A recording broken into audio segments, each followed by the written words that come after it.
What we talked about intention, disruption, accountability.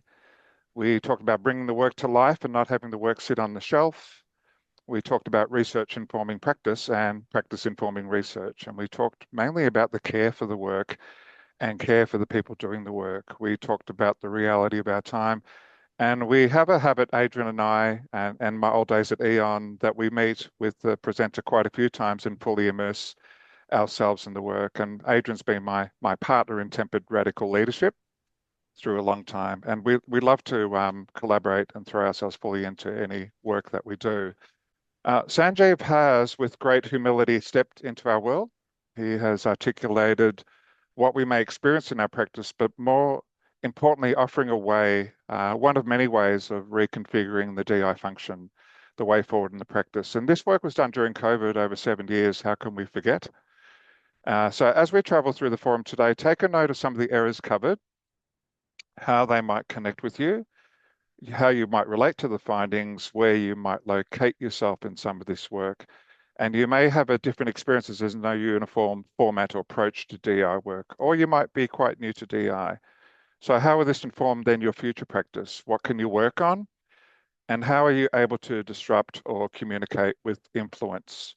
So I love talking about the practice for anyone who knows me, and there's some superb practitioners on this call today. So thank you for coming.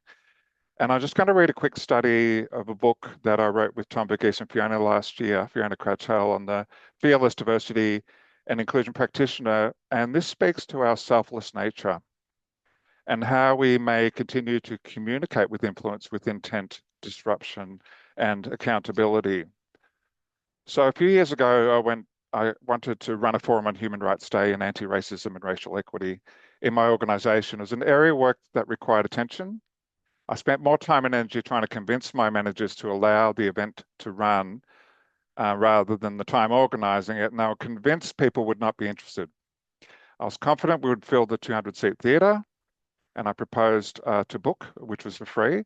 And after reluctantly giving me the green light, I developed an invitation, a call to action, and cast the net wide. And in 3 days across public service, I received 70 RSVPs, and the event was booked out in 2 weeks. But on the day of the event, only 80 people showed up.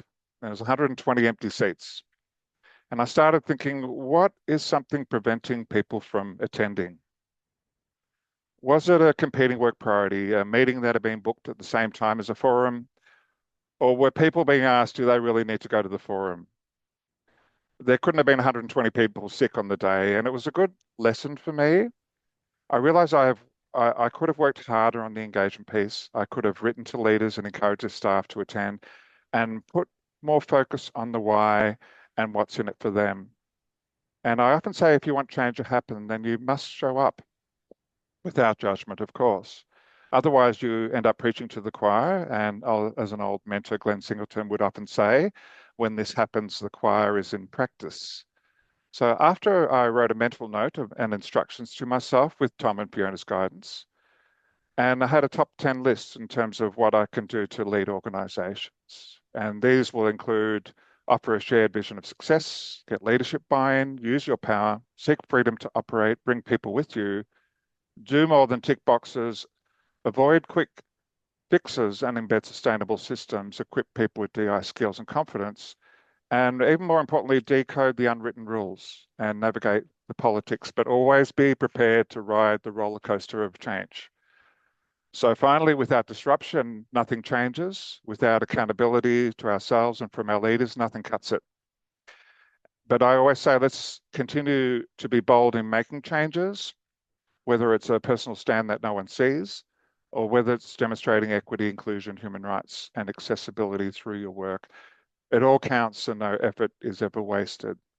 So just some logistics. We look forward to spending the next 85 minutes with you. The first section is going to be Sanjeev talking about his findings.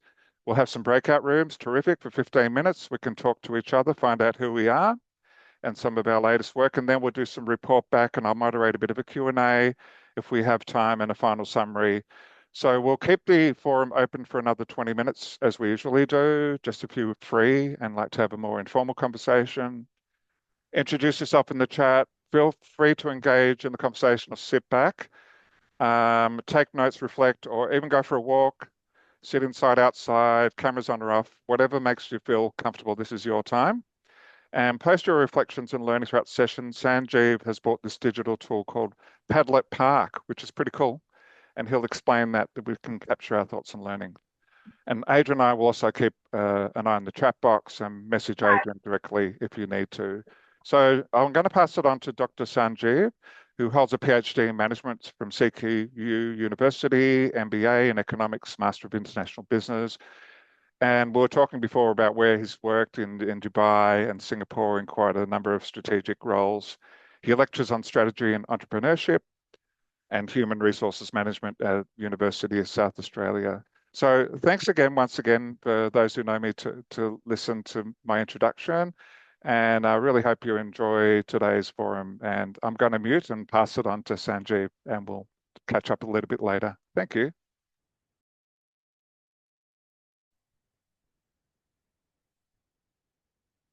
All right. Thank you very much, Roman, Adrian, for arranging this. I'm Sanjeev. What I'm going to do is I'm going to present an extremely compressed summary of my PhD findings, and then also perhaps get some views from you as well, and then thereafter indicate some of my recommendations for the profession. So that's the plan for today.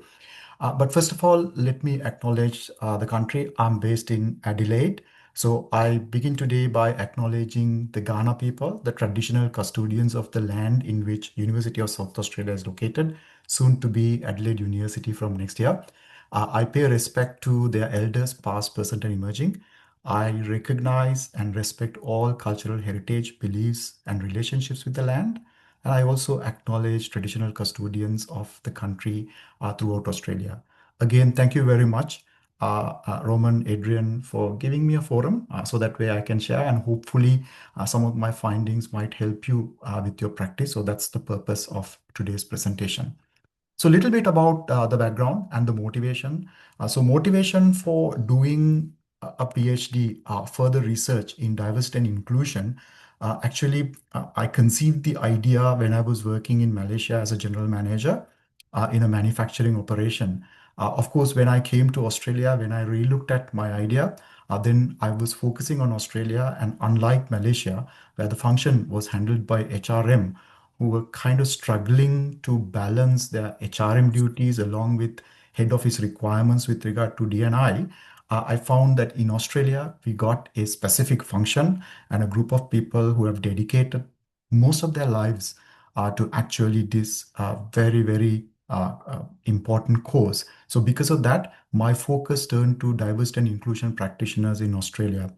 Uh, I was very comfortable in doing a quantitative study.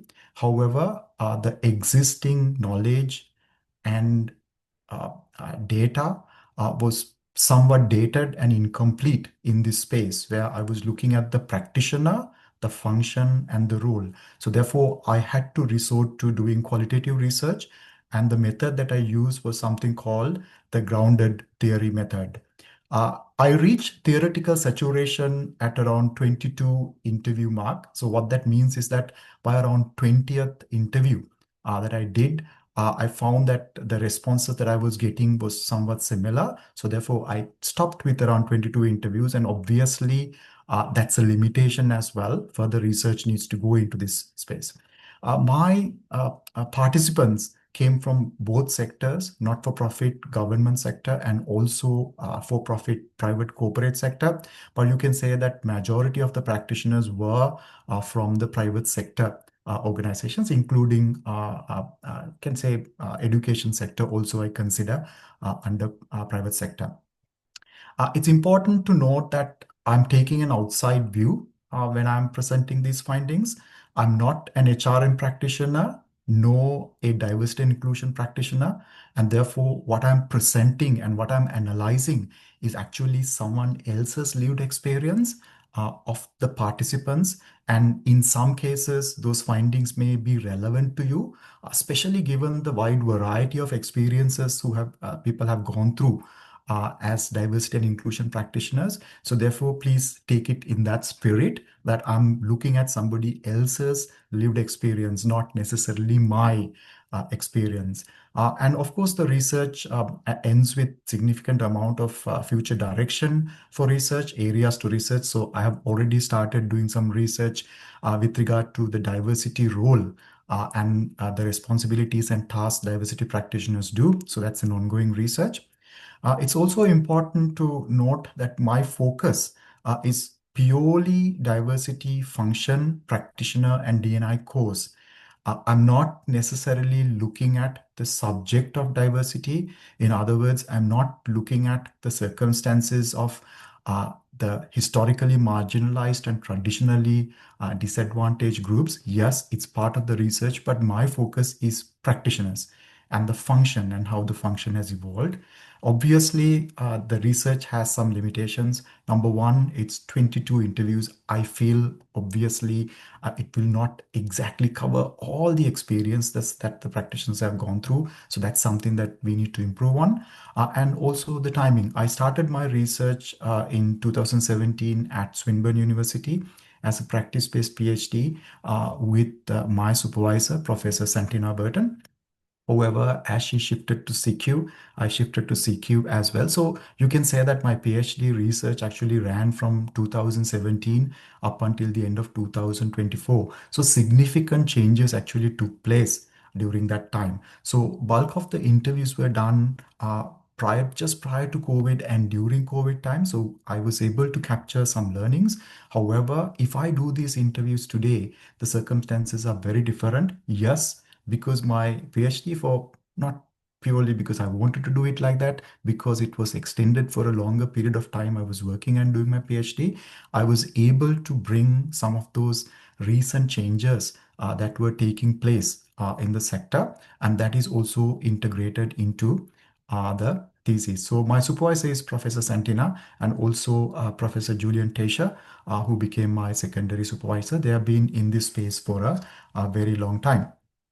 I think Adrian and Roman said earlier, if I'm not mistaken, that the slide deck will be shared. So because there are quite a lot of content here, text, which is not the way that I want to present, but I need to bring some of the quotes from practitioners to life. So because of that, I have included some quotes. So therefore, everything will be shared with you. Along with the link to my PhD thesis as well. So if anybody is interested in going through 230 on heavy theory paper, this is where you can find it. But I'll try to do my level best to kind of summarize the essence of this report. So this is what I'm going to focus on. I've covered quite a number of areas, but I've only chosen few areas here. So I'm going to start by giving you a historical progression. So most of the practitioners know this, so there's nothing new, but it sets the stage for what is to come. And then towards the end, we will have a breakout room. We just want to get your thoughts as well. I would like to hear your thoughts, and then I will wrap up with a couple of recommendations, some things about the function perhaps we can do, we can learn, maybe take from. So that's my interpretation. So that's how we're going to do it. Okay, so let me start with the DNI function progression. So again, I'm sorry to go back and tell something that most of the practitioners know, but I think it's important. So it all started in 1960s, as you know, with the EEO, Equal Employment Opportunity and Affirmative Action regulations in US. The market system wasn't helping, so it became more compliance function. So by around 1970s, especially in United States, you had highly specialized people who were called equality practitioners, who were actually providing that kind of support for organizations. So you can say that the role sometimes even became more established before HRM became an established role from mid 1980s onward. So by the time we hit 1980s, the function had associations, they had consultants, you had equality officers in US firms, and the function started getting closer to the HRM function as well. And then when it got exported to Australia, you can argue that in 1980s it came more as a HRM activity, unlike in United States where you had that unique set of people who were looking at equality and basically EU and AA. So the first set of external challenges for the function came from mid 1980s to up until 1990s, where you had neoliberal governments, that's what we called at that time, came into power in the Western worlds. And of course, this compliance-driven approach, social justice, morally right choices, that kind of approach was gaining some kind of backlash. And these governments actually started retrenching the regulations and loosening up some of the diversity, equality, equity related rules. So the first transition of our function from equality to diversity management started taking place in 1990s, late 1980s, 1990s. So it got rebranded as diversity management. So rather than looking at marginalized groups, it's about all differences, and we started attaching a business case for diversity. Now, why I'm presenting this is the response of the function was actually to expand the function. Rather than focusing on marginalized groups, we expanded to include everybody with differences. So that actually gave the existing equality practitioners a nice transition to a new function. So that's how the function actually faced societal challenges because it's linked to society. So 2000 to 2020 was, you can say, a growth period for the function. We included inclusion into it. Then we brought in belonging, and the function became much more professionalized. Senior management attention went into it. We talked about much more complex topics like intersectionality into it. However, by around early 2020, when I was kind of going to start my field work, you could see that the function has kind of hit slight plateau. And beyond 2020, the situation has changed quite a bit. Again, you have much more populist governments coming in, somewhat similar to what happened to the function in 1980s and 90s. And there is much more overt backlash. And the way the function has responded, you can argue is slightly different. You can see that the function is expanding in the not-for-profit and the government sector to some extent. But you can also see that in the private sector, from the time I started the research to right now, there's some degree of contraction.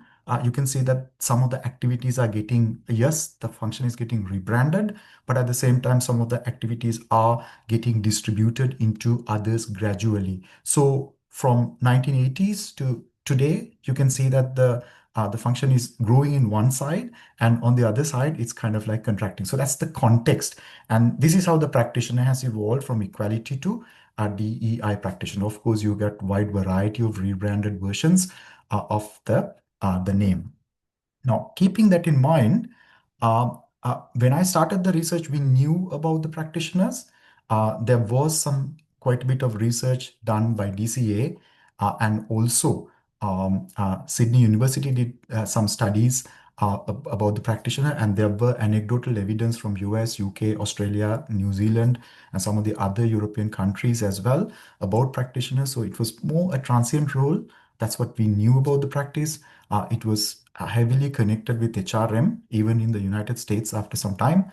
Uh, Lots of practitioners had issues with power, not having sufficient power, and recognition related challenges as well.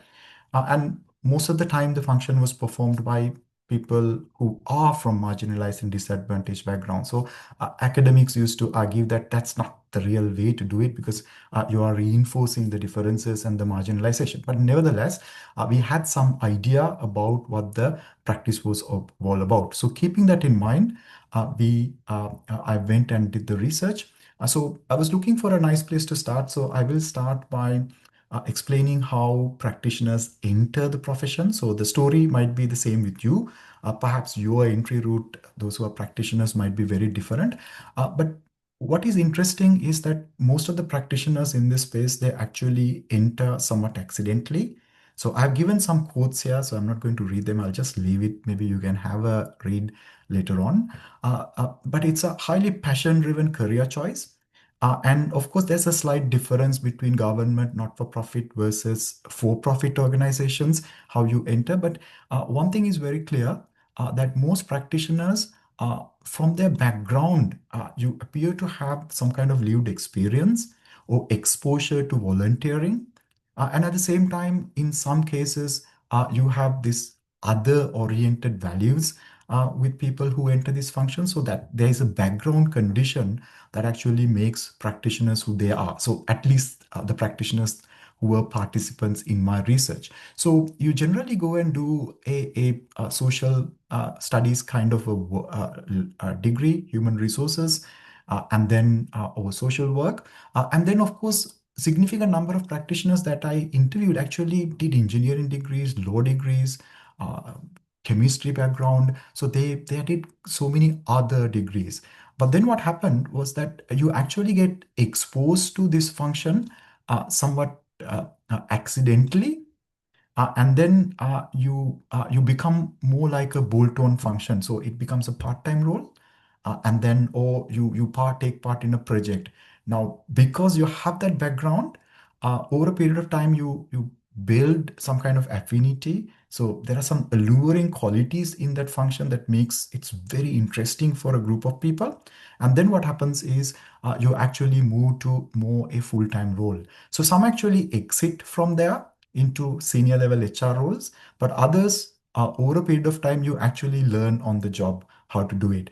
And then eventually you move laterally to other organizations. So sometimes relatively senior level, but most of the time laterally, as far as the practitioners that I interviewed. Again, this is an exit point for some practitioners, but then some actually, after a certain period of time, they recognize that I am a D&I practitioner. That's it. So that's who I am. That's what I'm going to do.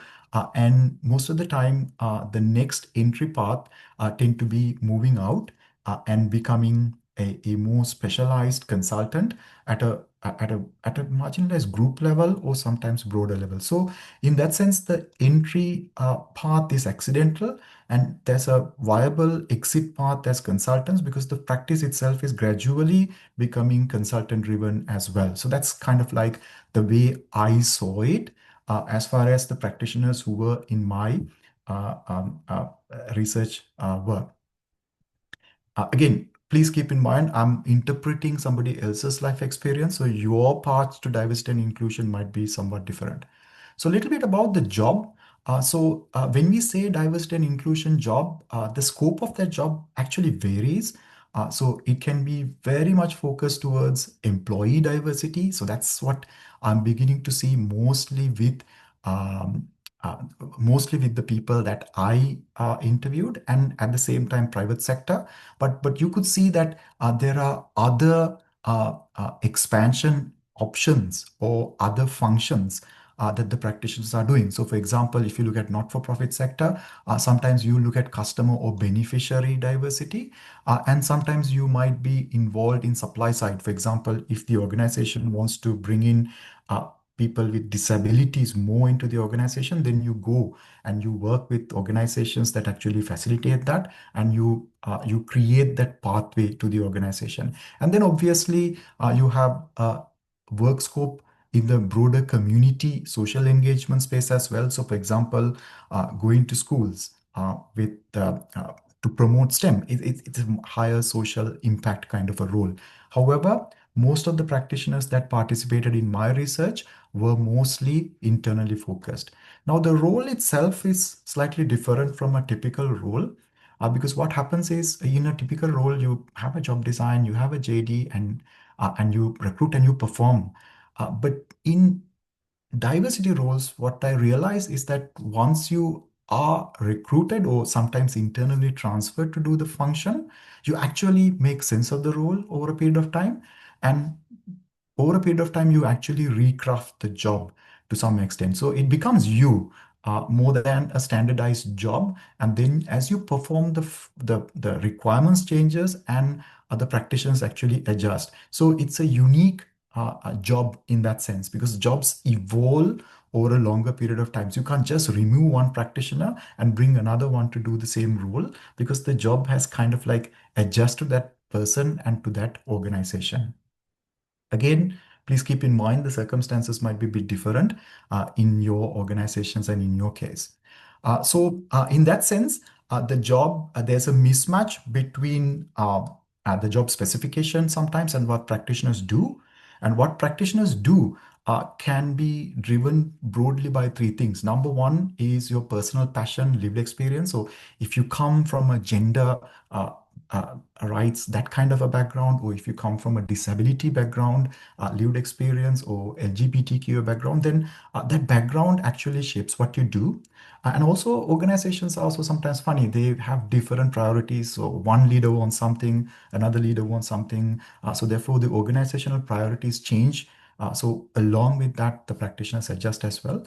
And visibility of what practitioners do appear to be a very, very important thing because the practitioners sometimes they have to indicate that they're doing certain things because some of the practitioners felt that they're not part of the mission critical activities of that organization. So this is there's a mismatch between what practitioners do and what practitioners think the job should be.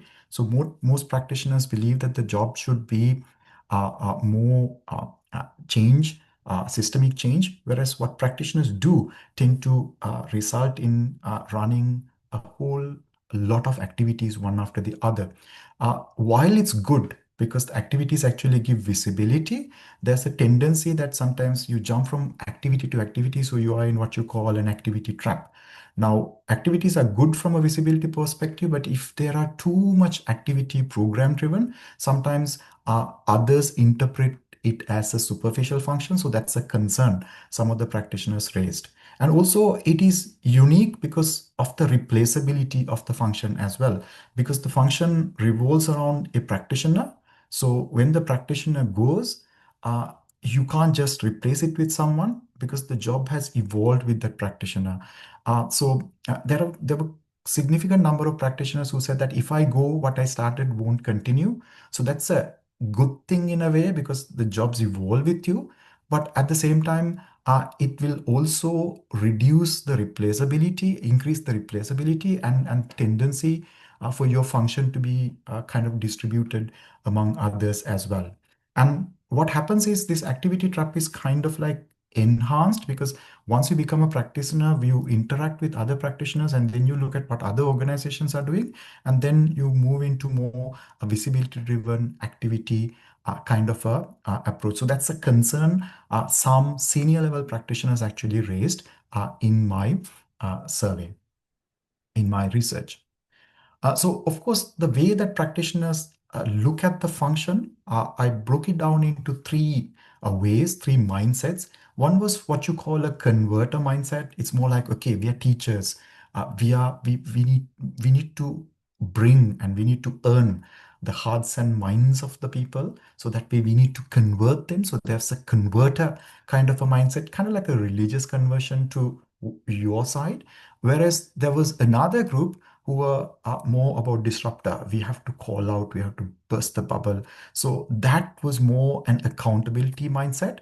And then, of course, you had a fairly broader group of people who were saying, okay, we are change people. We are there to create systemic change. We are there to destroy power structures, etc. So more a change manager perspective. So your approach to doing the job actually depended on your mindset to a great extent. It doesn't mean that you're exclusively converter or you're exclusively disruptor. So it's a combination, but you're more biased towards one of these.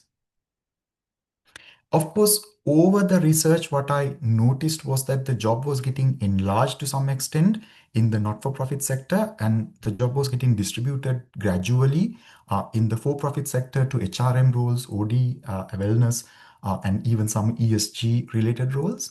Also, interestingly, HRM is also moving on to social justice space, common good HRM, sustainable HRM. So you can see that there's some encroachment from HRM also into this space. But most of the corporate sector practitioners that I spoke to, they were more internally driven. And also the role of consultants were becoming even greater. I actually looked at what practitioners thought others thought of them. So I looked at the self-image or how others see them. And it was very interesting because practitioners felt that others see them somewhat fluffy role, a do-gooder role. And this was very much obvious in the for-profit sector, and mainly because you felt as if the practitioners were not really contributing to something that is bottom line driven. Obviously, the returns of diversity, it's very difficult to quantify, unlike a supply chain function or a sales or marketing function. So therefore, that lack of contribution to a mission critical function actually gave the impression to some that others might be looking at us from a bit more superficial perspective. And then obviously there was quite a bit of concerns about practitioners being the first to go during an economic downturn. So what it all said was that you have to be visible with what you do because that's important. Others see what you do. So that's why sometimes there's a even more tendency to be more activity driven, visible activity driven. That's a necessity for the role to ensure that, that we are seen as creating value. Of course, there's a gap between us versus them kind of a feel as well, because practitioners generally talk fairly philosophical, radical on discrimination, social justice. And then when it comes to doing it, because if you really want to address that, that's systemic change, but you don't have the power. And practitioners don't have the resources as well. So you are more on activity programs space. So therefore, there appear to be some kind of a misunderstanding with what the practitioners talk about and what they do as far as others in the organization is concerned. Again, please remember, I'm talking about lived experience of others and I'm analyzing that. Now, this is not something that's unique to this research. There's significant amount of research that has gone into this space since 1980s because this is a unique role. Why it is unique role? Unlike other functions, this function, the success is kind of dependent on the society. So if the society, broader society is more diverse and inclusive, so then organizations are kind of like a microcosms of that. So you have this interesting role that is actually fighting with societal trends. So therefore, it has always attracted significant amount of academic attention because there will be similar roles like sustainability, ethics related roles that will also carry the same kind of dictates where you're kind of broadly guided by what's happening in the society. So I have given a very detailed description of different interpretations of diversity practitioners and my interpretation of diversity practitioners from a theoretical perspective, so that I'm not going to go into it, that I have covered in my thesis. So a little bit about how they perform the role, how practitioners in my research, how they perform the role, like I said, depended quite a bit on the mindset. So practitioners, it's pretty logical in a way. From the mindset of junior practitioners tend to have a fairly operational bias, which is understood. And then senior practitioners that I spoke to, you can argue that they were taking a fairly cut and dry accountability approach.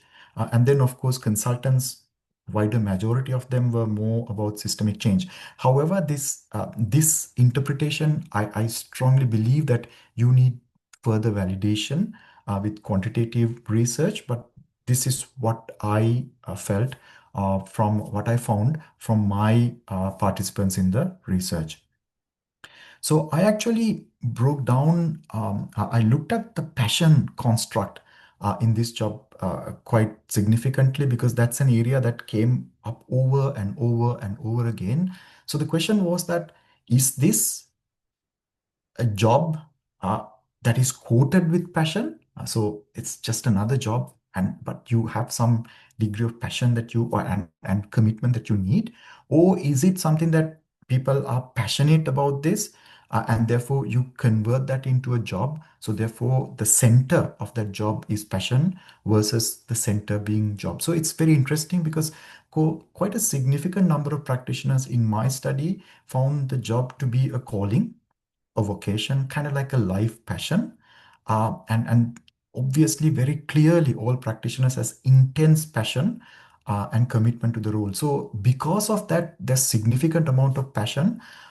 It's very easy to get frustrated because this is one of those areas where the changes are so slow. So because of that, you could see that passion translate into frustration, and then you see some gradual change. So it gets you back to work tomorrow again. So you get frustrated, but you see minor change, people coming and telling you that, okay, this is what happened, and then it drives you again. So it's that kind of a role.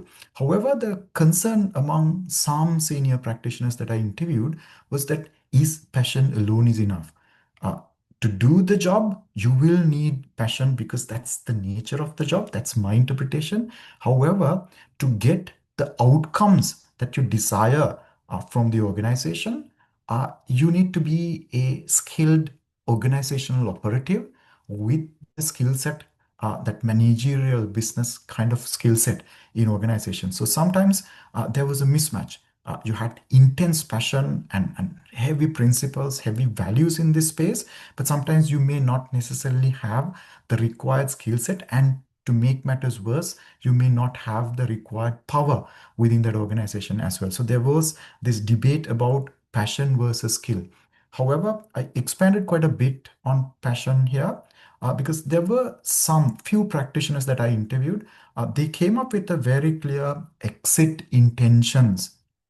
So there's significant amount of resume value in having a diversity experience in your resume, especially if you're looking at HR or that kind of roles, because the chances are that any role that a future manager will take will have some kind of a inclusion diversity related requirement. And having that background helps. So some came with a very clear exit plan. I will do this project, or I will stay here, and then I will exit. So it was a stepping stone, and they were quite motivated to achieve the outcomes. The others, it was very interesting because the slow lack of outcomes, sometimes there's a possibility that practitioners get typecast after you remain in the function for some time, create some kind of an exit barrier, and also clash with self-interest. Promotions, especially what you call in HR extrinsic values, where salary, those things can be somewhat challenging in this space. So all this sometimes can lead to frustration and stress. So now this finding is not only here, that's the case with some of the recent research done in United States as well, where practitioners are passionate, but passion comes with a significant amount of burnout as well. But then there's a significant majority of practitioners who are, it's very intrinsic to them what they do, and increasingly very satisfied what they do, and they generally accept the role. So burnout can lead to an exit or an exit barrier that leads to some kind of a acceptance. Again, you need further research. This is based on my observations. Some are extremely fired up, and some practitioners actually gradually take it as a job and say, okay, it's a job. I am passionate about it. I'm performing a job, right? So what I did was I captured this through different types of quotes from practitioners, just to understand the passion construct around this role. Again, please uh, take it in the spirit that this is based on my interviews with the practitioners who participated in my research. And then, so with that, I got 7 minutes to explain the next stage. Please note that I've covered significant number of other areas. I just thought I took all these few areas because I felt that will be much more useful here. So way forward, uh, what I'm going to do is I'm going to provide a context where we are right now. And then I got kind of like a very broad question, and Adrian will break you into breakout rooms. You can have a quick chat on that or any other points that we discussed. And then we'll break out, we'll come back for 15-minute discussion. And then I will also share some recommendations that I came up with based on my research, and also some research guidance, which I'm not going to spend too much time. That's kind of like final wrap up. So a little bit of context. So I actually asked the question, do we really need practitioners? And what the research suggests, my research and also other external research suggests, is that without practitioners, we run the risk of actually diversity and inclusion becoming a common good. Having said that, when you ask practitioners what you want to achieve at the end, most practitioners, there were few practitioners actually said that my role is to make my role redundant. So, invariably, what you're saying is that if all our decisions are integrated with some kind of diversity and inclusion fact or point in that, so then there's no need for a diversity and inclusion practitioner. So we are very much far away from that. In fact, it's some practitioners found it even difficult to conceive what is that perfect organization where diversity and inclusion is kind of like so widespread. That there's no need for a function. So that's kind of like a fairly high-end goal in game that we can't kind of configure. But the risk of diversity function getting distributed is that it might become a common good, and it might become everyone's responsibility and no one's responsibility at the same time. Kind of like a light in a corridor, right? Everybody's responsible and nobody's responsible. Or kitchen sink in an office, right? Everybody's responsible and nobody's responsible. So eventually, that will actually dilute the focus on that. And also, the past progression of the function is also very clear because during societal pressure, the function actually has remained and kept the uh, like kept the message top of mind and also kept the fire burning within organization. So therefore, the focus remained on diversity and inclusion related broader discrimination and equity equality topic in organizations. And research also is very clear, by having practitioners it has actually improved the circumstances of people in employment in general in Australia and around the world. So therefore, I am working on the premise that you need to have practitioners. So that's not really a question in that sense. And the premise on which I developed my recommendations was number one, that a stronger DNI practitioner uh, uh, and a stronger DNI function will drive the DNI course in Australia. And the second one is that you have an extremely committed group of people. In my perspective, for again, my lived experience, I believe has taken a significant amount of career risk to drive a societal cause. So therefore, the premise is that it's important to explore and strengthen the career path, entry path of diversity practitioners now and in the future as well. So based on that, I got a question that I would like to throw it out to you and get views on that. Just go back to my first interpretation of where we are. So during 1980s and 90s, we converted to DM and DNI later on. However, in the private sector, my main focus is private sector. I know there are people from not-for-profit sector as well. So in the private sector, where should the function go? Should the function be internally driven or externally driven? It's not a pure binary choice. Yes, you can say both, but I would like to get your views on that. Because at the end of the day, if it is internally driven, so what you're saying is the function is going to get distributed, and function becomes more coordinated, consultant driven, and employee driven. There are significant advantages. You can focus on that activity very clearly. And then also best practices will come from the consultants. But there are significant disadvantages as well, because lack of accountability is one, career challenges for existing practitioners, and fewer people entering the field means eventually we will have lesser specialists in diversity and inclusion. So that will have a long-term implication on the consulting base as well. So in that sense, should we be internally driven? So that's one dimension.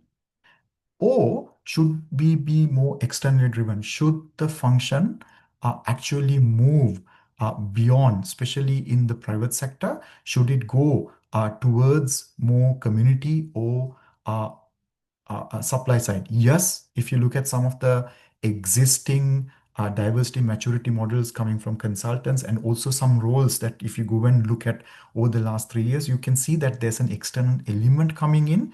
But I haven't done one-on-one research enough, but I get the feeling that still the function is somewhat internally driven in the private sector. So therefore, whether it's happening is a doubtful thing, that a doubt that I have. So if you are externally driven, then what you're saying is that you're moving on to uncontested and unassigned spaces in other functions. Yes, you're basically talking about moving on to other people's areas to create a power base, which I will talk about later. So there are significant advantages. It will definitely drive our main course, which is social justice course, and definitely strengthen the diversity function, because you are responding to external threats by sometimes even rebranding, but expanding your scope beyond employees and somewhat moving away from HR. I know a lot of HR people here, HR power grab with regard to diversity and inclusion.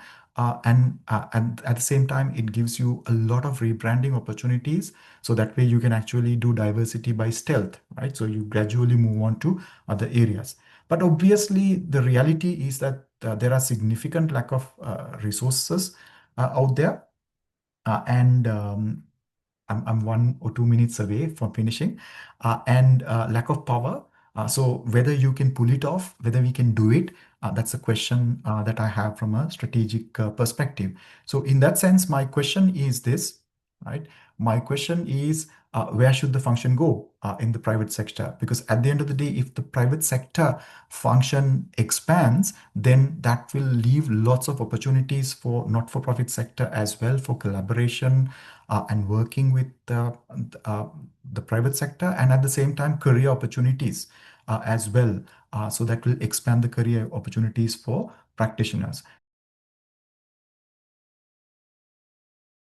So my thesis, I was looking at it from a very practice-based perspective. So came out with several recommendations. Remember, I come from a consulting background, so our recommendations generally go to executive committees and boards.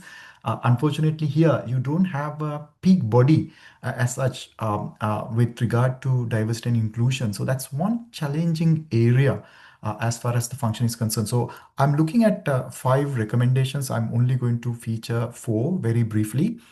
So the first one is the institutional network or arrangement around DNI. So at this point in time, due to the nature of the work, the DNI institutional network is somewhat scattered. You the the practitioners don't really have a solid place where you can say it belongs to us. RE has a strong diversity focus, but then again, that's not their principal job. Then DCA, you have fairly company representation there, not necessarily practitioners. You got Diversity Practitioners Association, but I think that strengthening the DNI institutional network and senior practitioners have a significant role to play here. Bringing all these different arrangements together is something, one practitioner said it will take 10 years, but I think 10 years is too late. It's important for somebody to do it. And at the same time, it's important for consultants as well, because it's increasingly becoming consultant driven from my observation. So consultants having one unified body can help. And the advantage is that most people in the diversity space are having significant amount of volunteering experience and volunteering capabilities and intentions. So therefore, this kind of institutional network can be strengthened much better. So this is a major requirement.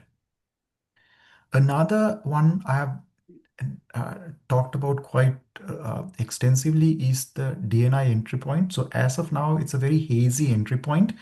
Even universities are perhaps a bit too late for us to go. However, there are entry points for your clarity of entry points, especially the DNI practitioners and the institutional arrangements need to go into more outreach into schooling system, because wherever you have other oriented values, people who like this kind of work, you may not necessarily be able to bring them in an organized way to the function without actually creating awareness about the function. So as of now, most practitioners that I interviewed get to know about DNI roles once they start working. So that's not really what we want. We want people to know that there's a role like this, there's an option, and then you will find those people who are more inclined to this kind of roles coming in fairly a bit more in numbers. So again, the for do all this, the DNI institutional arrangement needs to be much stronger. So that's something that especially the senior practitioners can work on. But perhaps where I spend most of my time is actually how to expand the DNI function, because the next transition is to actually rope in supply side and social related stuff. And it's not something that is new. Quite a lot of practitioners from 2012-13 onwards have been discussing this, that the DNI function, especially in the private sector, needs to kind of ignore this business case argument, because we've been talking about this forever. You just have to go outside and move into social justice, social impact space, because then only you will have long-term impact of the functions. So this I will elaborate a little bit. And then finally on the reporting line, HRM versus other reporting lines. So preference is not HRM very clearly among lots of practitioners, or even though most practitioners actually come from HRM backgrounds. But the challenge is finding direct line to leaders, because that's not a very easy thing to do. So therefore, combined with expanding the role, there's an opportunity for actually to have multiple reporting lines. There might be some reporting lines possibilities for ESG functions coming in as well. Apart from HR, sometimes those functions might be much better. So that's where I think the practice needs to lobby. Doesn't necessarily going to asking leadership reporting lines in the short term can be too difficult. Instead, reporting lines to ethics, risk management, sustainability, ESG kind of roles might I feel the function might sit a bit better there, and also it might allow the practice to kind of like create its own position within organizations if those functions it goes there. And the other advantage is that those functions, even ESG, while there's plenty of things happening, it's not really clearly defined in organizations. So therefore, that also creates an opportunity to actually create your own image as a function in organizations. So I've expanded a lot in my thesis. This is kind of like a very brief summary, but the reality check is that which you shared already, that most practitioners doesn't have the power and influence and the budgets to actually do it. And one revealing quote, couple of revealing quotes from consultants were that consultants sometimes didn't even want to deal, unfortunately, with the diversity practitioners. They would want to go to senior leadership. So that's an indication that sometimes diversity practitioners can get you the entry, but perhaps they may not have the power to effect change. But therein lies the opportunity as well.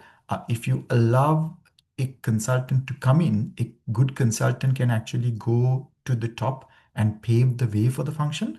So again, I'm not marketing consultants, but even in UK, there's research taking place with regard to the role of consultants. Now, consultants become important because organizations and industries vary and the diversity challenges vary. So because of that, sometimes consultants can do a much better role, and transferability is also a challenge in the private sector. So because of that, that's why consultants can play a major role. So the question is, do practitioners have capacity to perform this function? Does the organization has the maturity? Even in your chats, we have discussed whether the DNI function has maturity, and sometimes you might not be able to wait till the organization matures. You might have to take some strategic steps to actually take your function forward. Again, it's easier said than done. I don't have the lived experience. I'm looking at from outsider's perspective. And also another challenge is acceptance of others and whether the leadership support is there. So I'm only going to share a couple of points on expanding the role. So to expand the role, one thing a practitioner can do is to actually audit your current capability. This is very prescriptive. Please keep in mind this is coming from more from a consulting kind of a background, right? You can actually, if you are a diversity practitioner or an HR practitioner who is performing some kind of a diversity role, it's important for you to actually do a task analysis. And in that task analysis, look at your past 6 months and look at regular tasks and activities that you do and some of the ad hoc activities that you have done. You can even go back 1 year and then do an analysis. Ask how visible that function is. So more visible, that's good. Then the question is how much power that activity or function or task gives you. If it gives you more power, that's good because that will help you to drive the function forward. Again, it's quite ironic because when you talk to practitioners, we talk about the function is there to actually reduce power bases and power structures in organizations. But unfortunately, for the function to proceed, I think the function needs to build a power base within the organization. So you need to ask how, to what extent activities actually give the function power, and also the risk of the function being distributed. Because there might be certain activities you might put your heart and soul, and the next thing you know, that activity might be outsourced to someone else in the organization. So if the activities functions task has high visibility, long-term impact, and less risk of being distributed.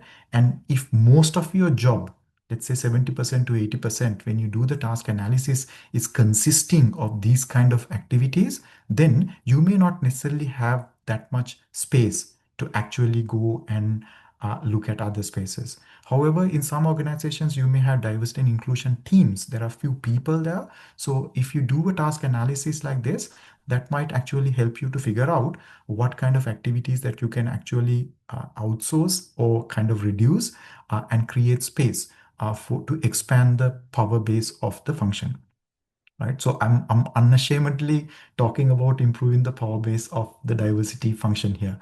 Of course, sometimes you are so much in it, you might not necessarily see to what extent that you can classify something as long-term power impact. So that's why sometimes an external party or a trusted friend or somebody who's independent or someone from another department that you trust can look at your job role and also give a rating for that. So if you have power, then how to expand the role is actually to ask a very simple question. The question is, in other organizational functions, are there any current or potential initiatives that would improve capacity and capability of people outside the organization, would enhance their employability and create positive social impact? So you might be able to look at supply chain, you might be able to look at marketing, you might be able to look at so many other functions within the organization and look at what they're doing right now and whether there's potential space for you to connect